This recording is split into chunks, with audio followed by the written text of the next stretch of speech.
Daily Blast Live. We're talking about what you're talking about. You all ready for this? This is a sham. No. Y'all, Just stop. get real. Welcome to DBL. Good morning to you. Good morning. Woo! We're feeling it today. Feeling the Friday vibes. Friday vibes. Well, I killed it. All right. I killed Did you the guys have early happy hour and did not invite I did. me? There we go. I did have love early it. I happy like the hour. funny Yeah, I energy. watched Bravo on the treadmill with a coffee. So I am like, That's I love already seeing too busy this. of a morning. Way to go, Cobb. I love it. I just cried in the shower. That's normal for me. All right, charges Bravo. against Alec Baldwin in the shooting death of Helena Hutchins. Again, changing gears here, have been dropped, all based on new facts that came to light. So Alec, if you didn't know, was facing involuntary manslaughter charges after a prop gun went off on the set of his movie Rust in 2021, killing Helena and injuring the director. Now, according to the LA Times, the trigger mechanism on the gun had been modified, increasing the chance it could misfire without Alec pulling the trigger. New news on that. Alex has maintained he never pulled the trigger. So the actor posted this shot of his head resting on his wife Hillary's shoulder, also known as Hilaria, writing, "I owe everything I have to this woman and to you, Luke," his attorney. Hillary, or Hilaria, posted this shot of her curled up on Alex's lap and captioned it with a heart emoji. oh, that's a lot of shade in your setup for the story. It sure is. I'm an elm tree with this shade on Hilaria. I have a lot of things to say about that woman. I find her to be appropriating a complete culture incorrectly and lying. But let's talk about Alec. Yes, all right. Yeah. There we go. Yeah, let's talk about Alec, because I think that anyone who has voiced an opinion, everyone automatically believes that they're either pro-Alec Baldwin or anti-Alec Baldwin. And for myself, I'm neither. Like, I don't really have a feeling about Alec Baldwin either way, but I do have a feeling about justice being served. And what we know now is that, obviously, you just said that the gun was modified, that out of the 6 rounds, 1 was an actual lead round, while the other 5 were blanks, or dummies. however you refer to that. And I just want justice for Helena. And if that's not coming with Alec, then that's not who we should be focusing on. I've always said, though, that if Alec was a supervising producer or responsible for the safety of that set, then yes, he is culpable in some way. But in terms of pressing charges, I think you go for the person or people that you're actually going to have a success rate with. Right. I really agree with you. And again, the armor is still under these charges. This is just Alec Baldwin. Al, what was your take? I love that take, Erica. Yeah, you know, Erica, I look at this and I always try and have distance when I look at stories so I can look at them objectively. But it's, you know, people that I think have issues with Alec Baldwin, you know, general public, and you know, they want to have they have an opinion set on him. Either way, I just look at this as, I think about myself and just a mistake that I've made that was really just inconsequential, and I've thought about it for years. And when I think about this tragedy and what he must be going through daily, what he must go through when it gets really quiet, and it's just his thoughts and things that he could have done differently, or people he almost hired.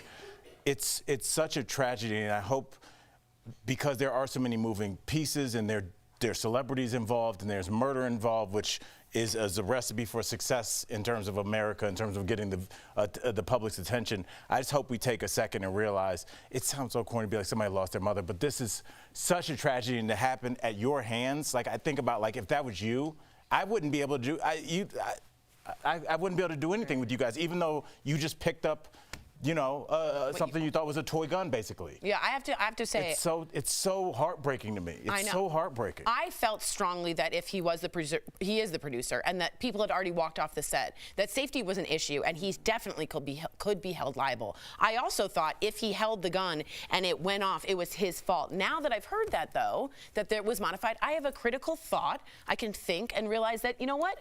You are right, and I think that those charges probably should be dropped. Well, and here's the other thing, and it's something that one of my favorite podcasters, shout out to Andy's Girls, always says, like, reserving the ability to change your mind based on new information. For sure. But I still, you know, I think since the story broke, there's heightened emotion because this was such a preventable tragedy. Right. And people want to have justice. And when justice very slowly turns its wheels and cranks out new information, right, then we also have to be willing to at least have critical thought about what that new information Absolutely. is. And that's the way I think you should be discerning, and I'm trying to do more of that, so I appreciate that. All right, let's talk about the MyPillow guy. Mike Lindell, what's up? He's been ordered to pay $5 million to a 63-year-old software engineer over election fraud claims. Let me paint you a picture. Back in 2021, Mike launched a Prove Mike Wrong challenge after claiming China interfered in the 2020 election. He offered $5 million to anyone who could prove his data didn't add up. The engineer who did prove submitted a 15-page report disputing the data, and an arbitration panel agreed with him. But Mike's refusing to pay. Shocker. And he said he expects the case to land in court. Whoops. Yep, Erica, I did a little bit of a deep dive yesterday. Oopsies. This needs to be said because obviously Mike Lindell is trolled a lot on this show by people that are anti-Mike Lindell. The engineers that he invited to this conference were all Trump supporters, 100%. I listened to this guy speak yesterday. He said that he went and he was listening to the presentation, and he's like, his friends were like, you should do this. This is literally what I think he went to MIT. This is like what you went to school for. Like, this is what he does. And he said, okay. So he was looking at the data in his hotel room, and he said he called his wife, and he was like, either I'm wrong or this is just nonsense. He was using like Word files and like. For the numbers? Yes. Like Mike Lindell's report. It wasn't. It was beyond rudimentary. It was nothing. It was nothing. It was just gobbledygook. And so he calls his wife and he said, I think we're about to have $5 million. He said he snuck out of the conference and went to his hotel room and was like, hey, this is nothing. Wow. It was nothing. Did Mike Lindell think just no one would take him up on it? Right. Just no one? Well, he invited, I think, fans of Trump. Echo chambers. Right, exactly. Right, yeah. I think he was expecting more of an echo chamber. But Trump supporters want $5 million too. Hey, I think you owe that man his money. I think so too. Hey, this man it's like is a money. Goodwill Hunting moment where he's like, wait, Yeah. I got it. And he Yes. writes it all down. If you've seen it, it's funny. Coming up on DBL, Tuesdays with Maury is the best-selling memoir of all time. And now we're talking with Maury's son all about how he's carrying on his late dad's legacy now. And would you pay $80 for this cake? Okay, take it in. We're going to talk about the drama, as I say, over why a lot of people are saying no way next. DBL, this show is amazing. There's a lot going on down here. I would have been part of the Mile High Club. Yeah. So on point. But I want to have a conversation about what's happening now. Someone wrote, what in the name of all that's holy is he doing in refusing to pay? What an utter tool, this MyPillow man. It was so. Thank you, Jamie. I don't think people realize if he pays that man, it gives him more credibility. For sure. But the For guy, sure. it was such a fascinating story. But I was going to tell you and our executive producer Chris, there was a story I meant to tell you about 3-4 weeks ago about Elon Musk. We go back and forth about whether Elon Musk is a genius. And this is when Elon was firing people over Twitter. This guy wrote and he was like, do I still have a job I can't get in? And he was like, well, we see you haven't been working. And he was like, and you filed for disability. And he was like, this guy was I believe a paraplegic, maybe a quadriplegic. He's from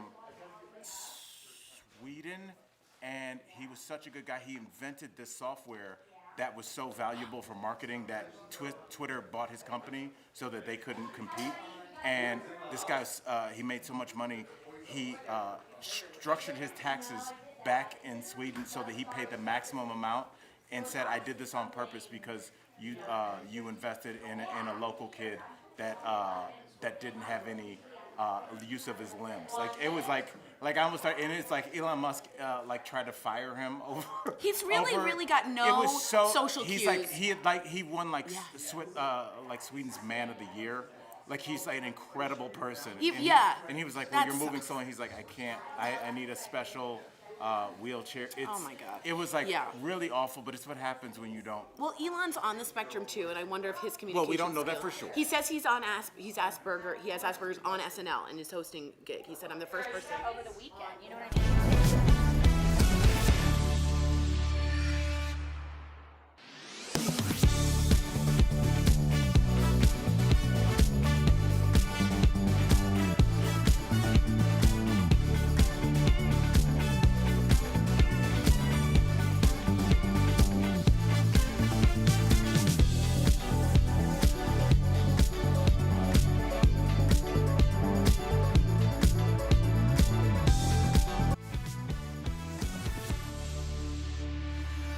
Welcome back. My lapels are huge. Just wanted to point out that I know it. Welcome back. A baker, flex. weird flex. A baker in West Virginia is under fire over a dispute she had with a dissatisfied customer, now known as Cake Gate. It all started when the baker posted a video on TikTok blasting the client, who was very unhappy after being charged $84 for a 6-layer rainbow cake that was covered in sprinkles. Now, the baker said all her rainbow cakes have sprinkles. She added she doesn't place the sprinkles on individually, so that each cake might look a little different. Well, then the customer posted the actual cake, wah, wah. And the comments were savage. Some people called the cake sloppy. This music doesn't help. And others called it garbage. So then the baker responded to the haters by posting this mature response. I have worked extremely hard to get where I am, and just the fact that you guys that have nothing going on with your life and yourself have so much to say about a situation that you don't know the full backstory on. I would, just keep my mouth shut because it's not doing anything. Cake Gate. I don't know if I would have come out with so much smoke after that display of Erica, the final what are product. your thoughts on the cake? Let's just start with the cake. Well, And the flute music. like Let's talk about the taps flute for a music. cake. First of all, is that Happy Buyer Day? Erica, that's what happens when you're a little kid and you're writing on a card and you know you're running out of space. You add the T. Happy Buyer Day, it does. Well, we also had a cake competition, which y'all both participated in, and one of the fundamental things that you were judged on was the ability to cover the cake completely with the icing so that no cake peeks through. You can see that cake is peeking through. Right. And also, what is that? Yeah. And no one probably would have said anything had the baker not fired the first shot. Like, why is she complaining about the customer? The customer basically said they wouldn't have said anything, but they were defending themselves because now you've overcharged for a subpar quality cake, and now you're upset with the response of the customer who paid for the cake? I know. Who didn't even say anything. Do you think she said something because she knows inside it wasn't good? Maybe. I mean, we had an expert cake, like you said, an expert cake maker here. At not once did he dump sprinkles on top of the cake and then wipe it off with his hand. Like, I don't know if I was not paying attention during that. You said in your head, I heard you go, gloves, please. It was just like, it looked very poorly done. Yeah. And again, it's almost goes back to the Mike Lindell story we talked about. If you just own it, people resonate. If you're like, look, look, we do not do this here at Erica and Tori's Bakery. Please do us a favor. Let us redo this cake for you. Yeah. Or Use don't it call as a out your marketing opportunity. Right. Don't say, you guys, my customers don't have anything going on in their lives. I know. Yeah, that's foul. Someone wrote in, I can't find who wrote it, so I'm sorry, but someone said sad flute equals sad cake. I think maybe just TikTok paired it with that. It's like, this is the perfect song for this cake. Exactly, You baked yourself into a problem there. Yeah, don't call out your customers. It's never a great idea. Coming up on DBL, do you remember the memoir, Tuesdays with More? We're talking with the author's son all about the new book he released in his dad's honor. Coming out next. When you're out and about or even at home and you're feeling thirsty, you could be reaching for a can of soda, a bottle of water, or even a cup of coffee. All of these in so-called single-use materials that can have another life if recycled properly. We checked with these sources to verify how to recycle cans, plastic drink bottles, and disposable coffee cups. You absolutely should recycle aluminum beverage containers when you can, but should you crush a can before recycling it? No. It's okay to crush them a little bit to make room in your recycling bin. But our sources say fully crushed, flat, and skinny cans are harder to detect when sorting through mixed stream recycling at recycling facilities. Small items tend to fall through the screening process and may get lost in the system. Are you supposed to remove the cap of a plastic bottle before recycling? No. In fact, for the very same reason you don't crush the can, you should leave the cap on to ensure it's recycled. And if that cap is removed, it's not going to make its way through the process. The EPA says to leave labels on the bottles as well. Are disposable coffee cups recyclable? Let's break it down. Republic Services Waste Management Company explains the cardboard sleeve is recyclable, but the cup itself is typically paper coated with a plastic lining. That won't properly break down in most recycling facilities. However, it depends on where you live. The District of Columbia is one of few places in the country where you can toss a disposable coffee cup in the recycling. Most plastic lids are recyclable, but that will vary based on the type of plastic and your location. It's information that takes seconds to look up and could keep items from spending years in a landfill. It matters for the planet, it matters for the people, and it matters for the economy. Whatever it is you're tossing, make sure it's as clean and dry as possible. Not only does that help the machinery properly identify and sort the different materials, it's also, as a reminder, a really good thing to do for the people who are sorting through all of this and making recycling happen. Welcome back to DBL. His death taught us how to live, and the book that logged his final days sat on the bestsellers list for 4 years. Earlier, we spoke with Rob Schwartz, the son of Maury Schwartz. But first, let's remind you of Tuesdays with Maury. Tonight, Maury, lessons on living. In 1994, Maury Schwartz, a university sociology professor, was diagnosed with ALS, also known as Lou Gehrig's disease. He went on to share his journey to death with the world. The disease is not going to get my spirit. No. Yet my body will not get my spirit. One of Maury's former students sat by his side during weekly visits until the day he died. I took every class he offered. I promised him the day I graduated that I would always stay in touch, and then I broke that promise. So for me, it was a question of, oh my God, he's dying. What do I do now, and how do I try to make up for what I haven't done in the past? After Maury's death, Mitch Albom wrote a book about those conversations. Tuesdays with Maury sold more than 17 million copies. And after 23 years, it is still the best-selling memoir of all time, even spawning a movie. I still got time to learn and time to teach my final course about dying. Not about dying, about living.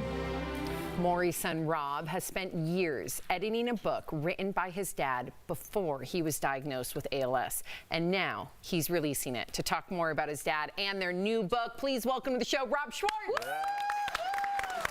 Thank you for having me. Really happy to be here. We are thrilled to have you. I read Tuesdays with Maury. I sobbed and sobbed. It's so good to meet you. The world got to know your dad best through Mitch's eyes, of course. But I wanted to know, what were your favorite things about him? I mean, he was an extremely loving, caring man, very sensitive.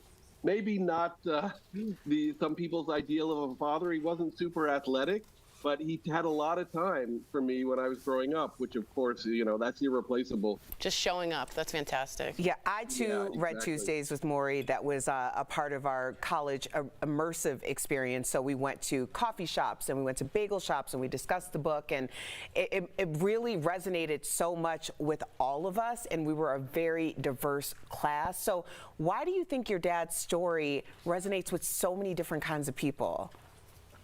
Well, I mean, that's who he was. He taught Brandeis University for decades and decades, and he could relate to all kinds of students. He really had this ability to hone in on each person and figure out what was important to them and figure out how to relate to that person. And I think that really comes through in Tuesdays with Maury, and it also really comes through in the new book, The Wisdom of Maury. We got a copy right here. We're going to show it in a little bit. I can't reach that far. But the book and the movie made your dad famous. Do you think he would have liked all this attention? Absolutely. This is a question I get a lot, and it's hilarious because he comes across as this maybe shy, sensitive man, but in fact he was a gigantic ham. He would have fit right on your show. He would have loved your show. I would have loved him. And he loved to be in the spotlight. He loved to talk. He loved to lecture. He loved to make jokes. He had an incredible sense of humor, and he would have adored all this attention. He would have been completely shocked by it because a lot of people don't realize that he wasn't alive when Tuesdays with Maury was published. Yeah. Right. He Wow. never saw a finished version of it. So he has no idea that he is world famous now. And I know he has to know. He knows. He knows Maury. The new book, speaking of this new book, was written by your dad before he died. Where did you, it's upside down. I have everybody in the studio pointing. I see y'all. How did you find it and why publish it? Tell us. Right. So the story briefly is just that I was living in Japan. I was a journalist in Japan. I would travel back and forth between my mom's house, which is the house that my father lived in and passed away in, and Tokyo regularly. And I would work in his study. And one day I just pulled open a drawer of his desk and found the manuscript. I had talked to him a lot. Yeah, I had talked to him a lot about the manuscript when he was writing it. And this is, a good 15 years later or more than that. I can't remember exactly the year. So it all came rushing back to me. It's like, oh yeah, Dad wrote this book and he wasn't able to publish it in his lifetime. Maybe we can publish it now because of the incredible success of Tuesdays with Morrie. I wanted to know, in your words, what would you say your dad teaches us about aging? Right. The first thing, and this book really works on two different levels. The first thing was, he always considered himself a young person, and then he was actually forced to retire from university, which we don't have anymore, at age 70. And he realized that people viewed him as an elderly person, and that elderly people are not really respected in our society. We have such ageist views like, they're old, just go away and die. And he realized that was just so wrong and so poisonous. And he really wanted to help people correct those ideas. And then there's a real practical aspect to it where he gives you tips like, if you're having trouble after your retirement, try and do this, try and do that. Incorporate laughter into your life. Laughter is so important to keep you young and involved. Rob, you're carrying your dad's legacy. You really are. Sir. The audience is reacting too. What an inspiration. Thank you so much. DBL Nation, the wisdom of Morrie is available now. Thank you again, Rob. Congratulations. Mazel Good tov. for you. You were great, buddy. Thank you so much. I appreciate you. We'll be right back. Thank you.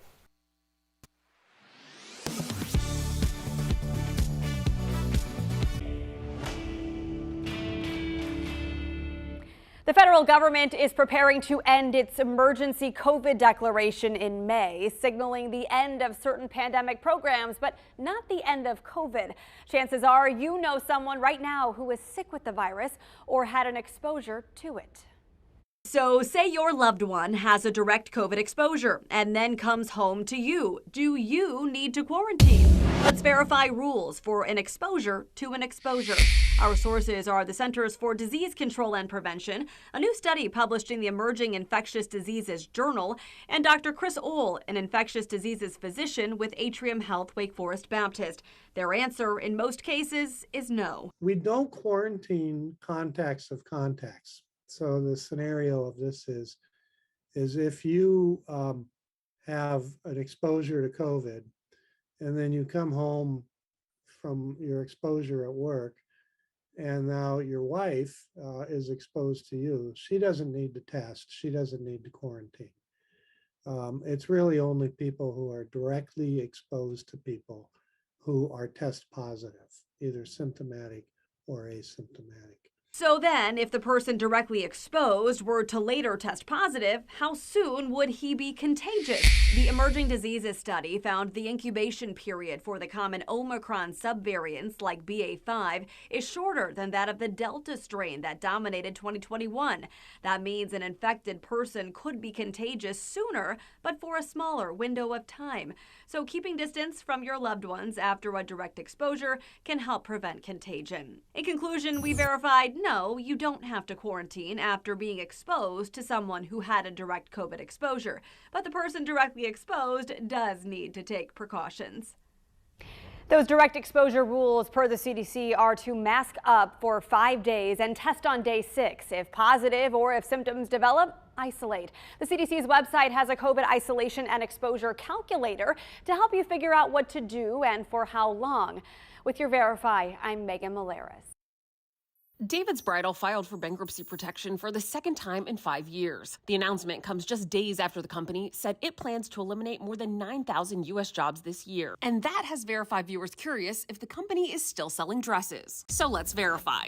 Can you still get your dress order fulfilled at David's Bridal? Our sources are court documents, David's Bridal, and Laura McKeever, Senior Manager of Brand PR, Philanthropy, and Communications for David's Bridal.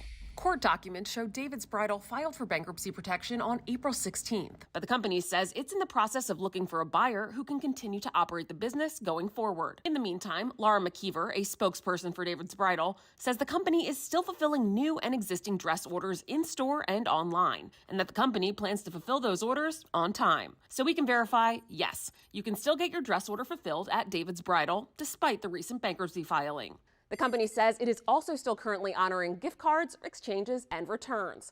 With your Fast Fact, I'm Ariande Till.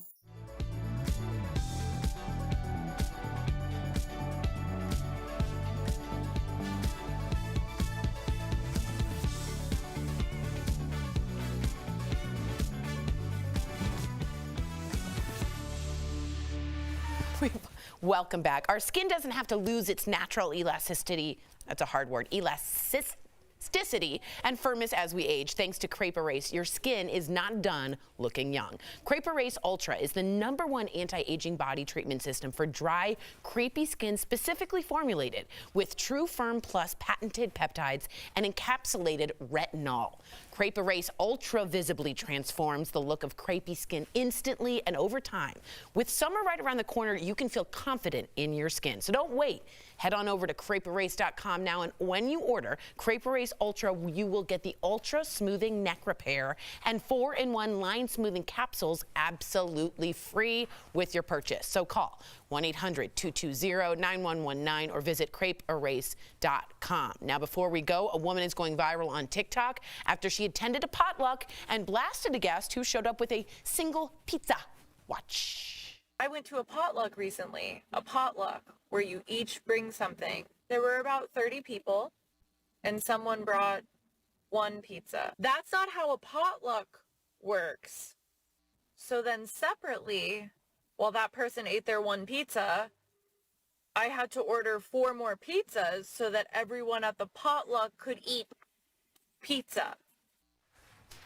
Now, she wasn't the host of the potluck. She was not. She was a guest. See, I'm going to need you to just mind your business. Because if there are 30 people at a potluck and each person is bringing a dish, no one is eating 30 different items from every single person. Thank you. So, thank you. You're not. Thank you. You're not. And if they felt like that was an issue, everyone wanted the pizza, then the host can do it. Erica, you are the hostess with the mostest. You know it's about visuals. And if I showed up to one of your Super Bowl parties with 50 people and I got one pizza, is that for you to eat in the car? You bring 3. No, you know not that's everybody's wasted gonna food. get. It's wasted food. For 40 people? Yeah, because everybody brought something. That's like. Do you know how many? I send y'all home with to-go containers. She does. It's really nice. But it's the optics of it. Have a great weekend, everyone. They're going to keep fighting. But We'll see you Monday. Show up with Bye, guys.